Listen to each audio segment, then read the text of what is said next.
Welcome to Auto Resolve. In this guide, I will show you how to fix the Rainbow Six Syn- Synchronization Failed error. Fix 1. Check Ubisoft Server Status Step 1. Open Ubisoft Server Status page. Step 2. Check Rainbow Six Siege Server Status. Step 3.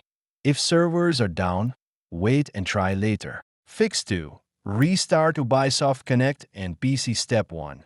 Close Rainbow Six Siege. Step 2. Exit Ubisoft Connect completely. Step 3. Restart your PC and launch the game again. Fix 3. Verify game files. Step 1. Open Ubisoft Connect. Step 2. Go to Games, Rainbow Six Siege Properties. Step 3. Click Verify Files and wait for completion. Fix 4. Check Internet connection. Step 1. Restart your router modem. Step 2. Use a wired Ethernet connection if possible. Step 3. Disable VPN or proxy. Fix 5. Sync system date and time. Step 1.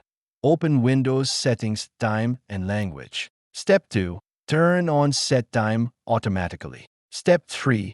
Click Sync now. Fix 6. Run Ubisoft Connect as administrator. Step 1. Close Ubisoft Connect. Step 2. Right. Click Ubisoft Connect. Run as administrator. Step 3. Launch Rainbow Six Siege.